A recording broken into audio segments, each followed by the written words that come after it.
तो हम लोग अगर बोले तो वेरिएशन में अगर हम लोग फिर से बात करें थोड़ा सा, तो वेरिएशन हम लोग का क्लियर है ना कि कोई भी दो डेटा डायरेक्टली प्रोपोर्शनल का मतलब एक बढ़ेगा दूसरा बढ़ेगा, एक घटेगा दूसरा घटेगा, वो बच्चा वाला डेफिनेशन तो खत्म। एक जिस रेशियो में इंक्रीज करेगा दूसरा भी उसी रेशियो में जाएगा। मतलब एक का वैल्यू 10 है दूसरे का वैल्यू 20 है और दोनों डेटा एक दूसरे के साथ डायरेक्टली प्रोपोर्शनल है। तो अगर फर्स्ट वाला 10 से 20 हो गया मतलब 2 टाइम्स हो गया, तो सेकेंड वाला 20 से 40 हो गया। क्लियर है ना?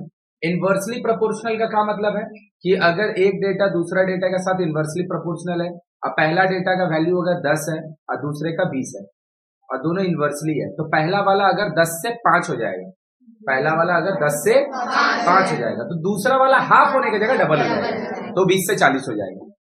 इनवर्सली मतलब एक जिस रेशियो में इंक्रीज करेगा दूसरा उसका इनवर्स रेशियो में डिक्रीज करेगा। मतलब हाफ का है, एक अगर 3 टाइम्स होगा दूसरा 1/3 हो जाएगा, एक अगर 2 टाइम्स होगा तो दूसरा हाफ हो जाएगा। बात समझ में आया क्या? उसके बाद हम लोग उस पर डिस्कशन किए कि कांस्टेंट क्या होता है। भाई जो लोग वीडियो देख रहे हो प्रीवियस वीडियो देख लेना। कांस्टेंट काहे के लिए हम लोग लेते हैं भाई कि कोई भी डायरेक्टली और इनवर्सली प्रोपोर्शनल को अगर डिफाइन किया जाए बिना कांस्टेंट का उसका कोई मीनिंग ही नहीं होता है ना, बिना कांस्टेंट का उसका कोई मीनिंग ही नहीं होता। और हर बार कांस्टेंट किसी भी दो डायरेक्टली या इनवर्सली प्रोपोर्शनल रिलेशन में कांस्टेंट अलग अलग होता है। क्लियर है? उसके बाद हम लोग कहा पढ़े कि कोई भी दो डेटा अगर डायरेक्टली प्रोपोर्शनल होगा तो उन लोग को अगर आप डिवाइड कीजिएगा तो उसका रिजल्ट कांस्टेंट होगा, और कोई भी दो डेटा अगर इनवर्सली प्रोपोर्शनल होगा तो दोनों का प्रोडक्ट जो होगा वो सही बात है। और मोस्ट ऑफ द क्वेश्चन लोग प्रोडक्ट डिवीजन इसका डिवीजन बेस्ड कर रहे थे। क्यों? क्योंकि जितना भी क्वेश्चन हम लोग को प्रीवियस वीडियोस में प्रीवियस क्लास या प्रीवियस वीडियो में जरूरत पड़ा सब में डायरेक्टली प्रोपोर्शनल प्रूव करने को था। तो हम क्या लिखते, देखिए नीचे दूसरे को लिखे और उसको कांस्टेंट दिखा दिए, खत्म। अब हम लोग आज जो 2-3 क्वेश्चन करेंगे बस ये अल्टीमेट क्वेश्चन है, इससे ऊपर ना तो इससे स्टैंडर्ड कोई क्वेश्चन है ना कुछ है, बस आज खत्म हो जाएगा ये।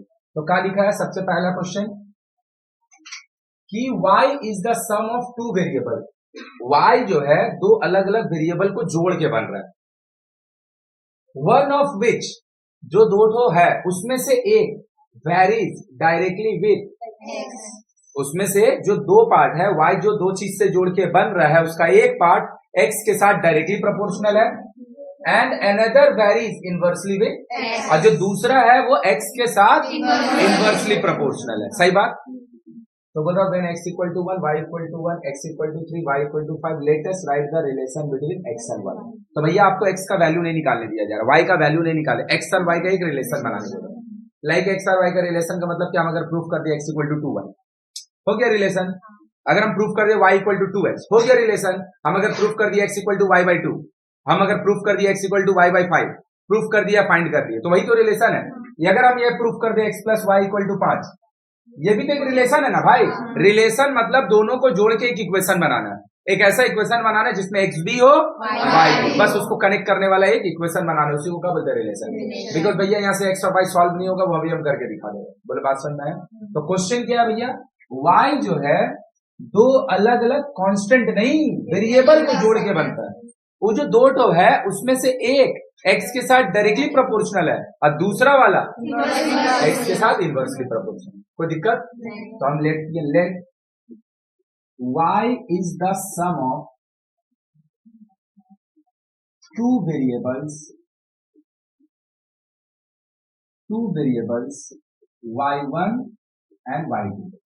तो भैया y जो है y1 और y2 का समेशन है, और भैया y1 और y2 जो है ना वो कांस्टेंट नहीं है, वो वेरिएबल है, क्योंकि वो लोग बोला है y वेरी कर रहा है किसका, जो दो सम है वो दोनों का दोनों कौन है, मतलब y1 और y2 are not the constant term, y1 and y2 itself is a variable term, मतलब खुद भी चेंज हो सकता है उसका वैल्यू, जिसमें से एक ये उसका एक है ना, जिसमें से एक वेरीज डायरेक्टली विथ है।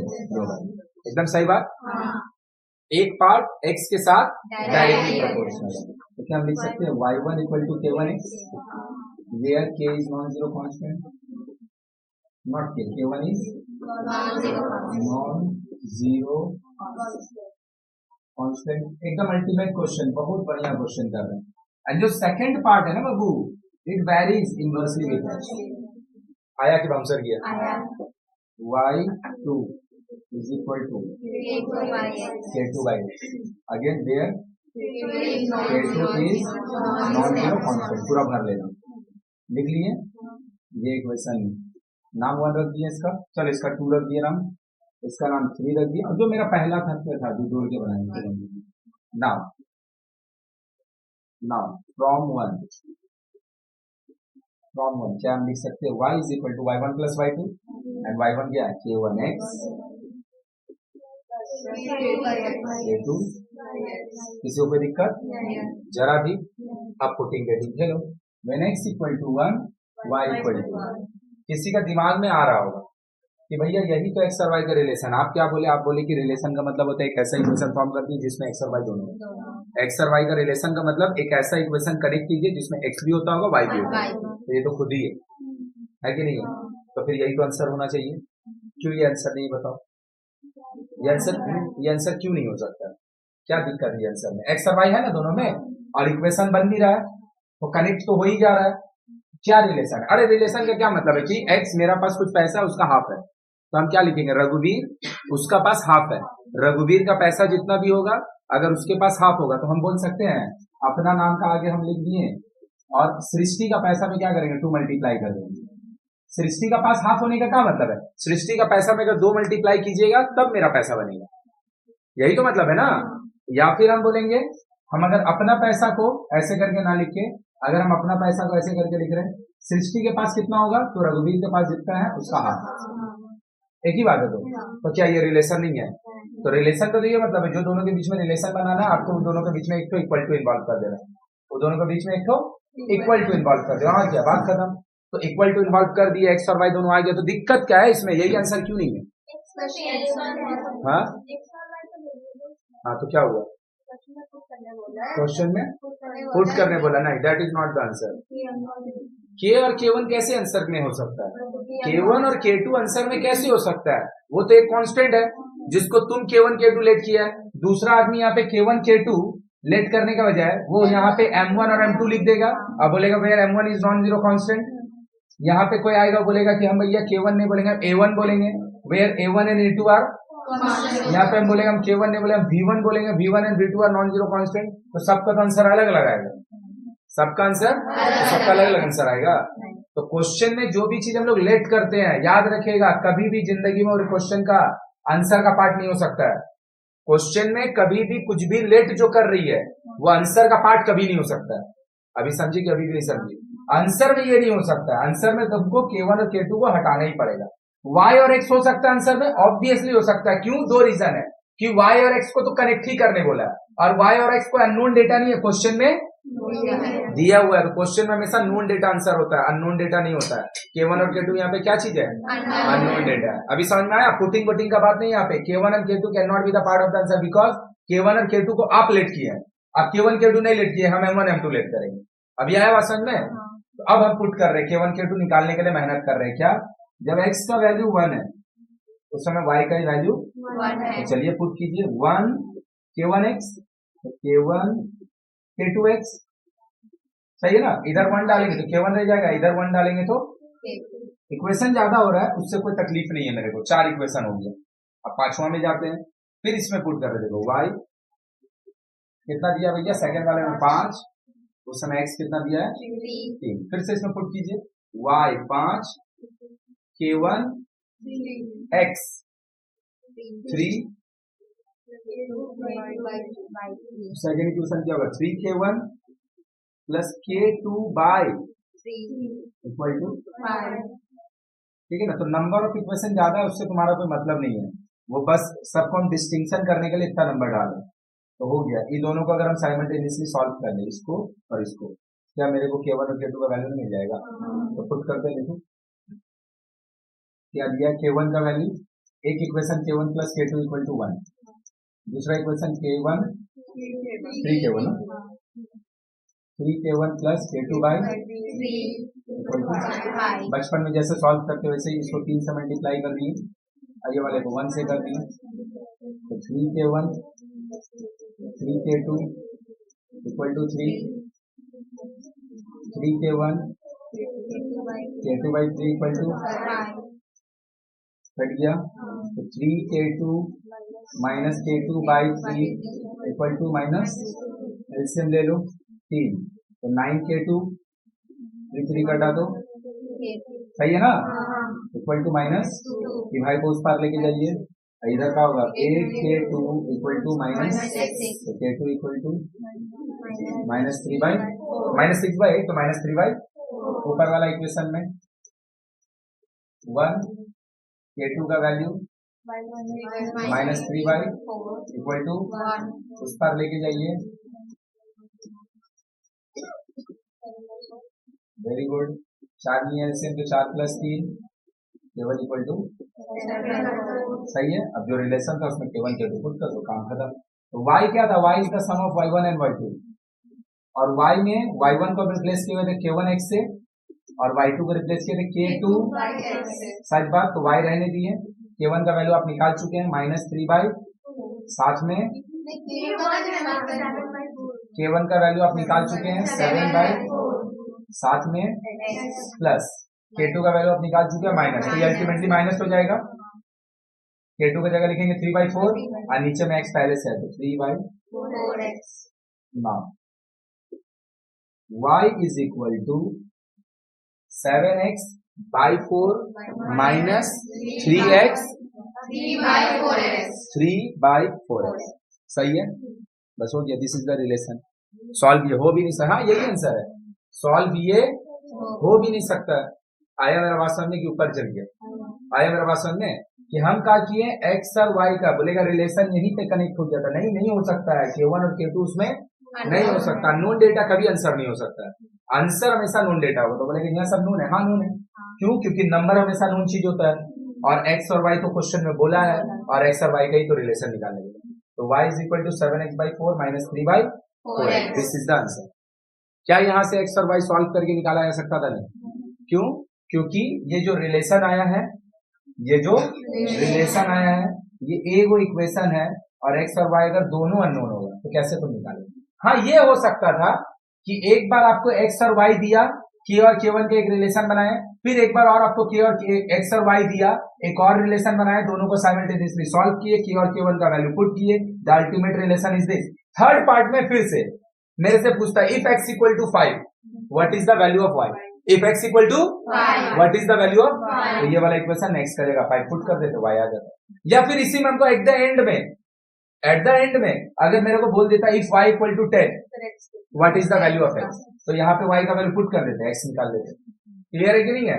लेकिन जितना मेरे से पूछा है उतना से सिर्फ रिलेशन बिल्ड हो सकता है, बोल मेरा बात आया समझ में कि पूरा ऊपर चाहिए। और जो थर्ड बात ऐड की है कि अगर मेरे को ये वाला पता करने के बाद, जिसके लिए 2 बार x 2 बार y दिया है, ये इक्वेशन निकल गया, इसके बाद अगर हमको फर्दर फिर से x दे देता और y मांगता, हम निकाल सकते हैं तब। थर्ड पार्ट, एक बार x y दोनों दिया, एक बार x y दोनों दिया, दो रिलेशन फॉर्म किए, दो इक्वेशन को सॉल्व किए, ये वाला चीज निकालिए, और फिर लास्ट में जाके थर्ड बार सिर्फ x देता कि जब x 2 होगा उस समय y कितना होगा, तो यहाँ पे हम x पुट करके y नहीं निकाल लेते। बोलो बात समझ में आया। अभी हम लोग क्वेश्चन करेंगे वही होगा पूरा 100% से पूरा, बस थर्ड पार्ट में जाके तुमको फिर से x दे देगा और तुमसे y, मतलब यहां तक करने के बाद 2 लाइन और ऐड होगा, बस खाली क्वेश्चन क्या होगा ऐसे करके नहीं देगा, क्वेश्चन तुमको खुद से समझना पड़ेगा। लो क्वेश्चन तुमको खुद से समझना पड़ेगा। आ गया क्वेश्चन नंबर 2, वहां का पूरा बात क्लियर है, पक्का। एक बार सॉल्यूशन देखेगा तो देख लो, अगर नहीं समझ में आया सॉल्यूशन तो बोलो, बात समझ में आ गया सॉल्यूशन अपना देख, पूरा एकदम क्लियर कट क्लियर है एकदम। अब देख सेम क्वेश्चन दूसरा बना रहे हैं, बस उसमें क्या करेगा, बोलने का उसका लहजा चेंज होगा। कैसे चेंज होगा देखो, बोल रहा है क्या, हम पढ़ रहे पूरा, to dig a well of x meter d, x meter d हमको कुआं खोदना है। One part of the total expenses, total expenses का 2 पार्ट है, इसी का मतलब है वन पार्ट, उसमें से एक part varies directly with x, आपका जितना खर्चा होगा टोटल, वो खर्चा का एक पार्ट x जो कि डेप्थ है उसके साथ डायरेक्टली प्रोपोर्शनल है, and the other part varies directly with the x square. मतलब हमको क्या पता है, यहाँ पे बात हो रहा है एक कुआं खोदने का 2 खर्चा का बात हो रहा है, और हो ही सकता है ना, कुआं खोदने का एक खर्चा नहीं हो सकता, 2 ही होगा, तुम सोच के भी देखो। वैसे अगर हम लोग बात करें तो ढेर सारा होगा, लेकिन 2 हो सकता है ना बेसिक, कि कुआं अगर तुमको खोदना है तो एक तो तुम्हारा लेबर कॉस्ट हो जाएगा, सही है, और दूसरा जब कुआं खोद देगा तो उसका मट्टी में छोड़ देगा, उसमें प्लास्टर वगैरह कराएगा, तो सीमेंट बालू गिट्टी पत्थर जो खरीद के लाएगा उसका खर्च होगा। तो हम बोल नहीं सकते हैं कि भैया आप सीमेंट बालू जितना खरीद के लाए हैं प्लास्टर करने के लिए उसका खर्चा और जो मिस्त्री बनाने के लिए आया है उसका खर्चा, दोनों को आप जोड़ दीजिएगा तो आपको कुआं बनाने का टोटल खर्चा आ जाएगा। नहीं समझ में आया कि ये कुआं, वो बोला नहीं, हम समझाने के लिए तुमको बोले कि ये कुआं बनाने के लिए जो खर्चा होना है वो दो पार्ट में डिवाइडेड है। हम अपना मन से मान लिए एक खर्च, एक का पार्ट है लेबर कॉस्ट, एक खर्च का पार्ट है सीमेंट बालू खरीदने का कॉस्ट। ये दोनों का पैसा को जोड़ दीजिएगा, आपका घर कुआं बन जाएगा। घर में भी यही होता है कि अगर हम बोलेंगे मिस्त्री जो बनाने आया उसको पैसा जितना लगा दे दिए और हमको सीमेंट बालू पत्थर ईटा जितना खरीदने में पैसा लगा उसको ले लिए और दोनों को जोड़ देंगे तो घर बनाने का कहा आ जाएगा, टोटल कॉस्ट आ जाएगा ना। तो वही बात वो लोग बोल रहा है कि एक कुआं खोदने के लिए जो टोटल कॉस्ट है वो दो पार्ट में डिवाइडेड है। कितना पार्ट में? दो पार्ट में। क्लियर है? दो पार्ट जो है उसमें से खर्च का एक पार्ट एक्स के साथ डायरेक्टली प्रोपोर्शनल है और खर्च का दूसरा पार्ट एक्स स्क्वायर के साथ डायरेक्टली प्रोपोर्शनल। सही है? तो यहां तक हम अगर इसको ऐसे लिखें, थोड़ा थोड़ा कर लो तो देख लो सही। तो बोल रहा है क्या, ध्यान से देख लें, let the total cost of digging a well is y, total cost को which is the sum of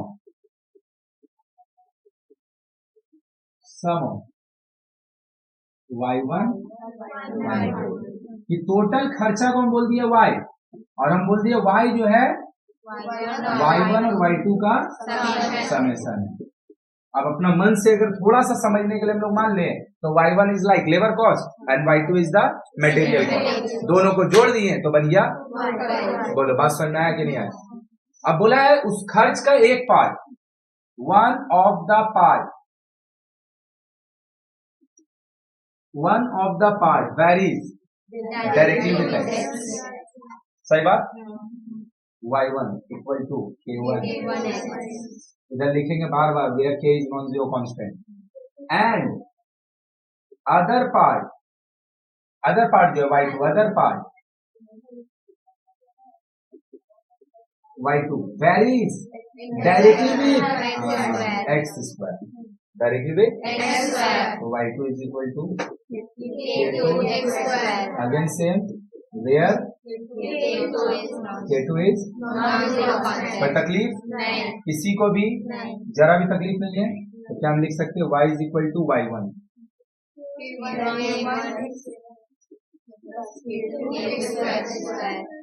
सही है। अब इसी के ऊपर मेरा काम होना है क्योंकि हमको यहाँ से k1 के निकालना है, यहाँ से मेरे को अब आगे पढ़ते हैं। बोल रहा if the expense of digging a well of 100 meter deep को किससे वो लोग बोल रहा है x से, वो लोग खुद ही बोल रहे हैं, और खर्चा को हम लोग किससे डिनोट कर रहे हैं y से।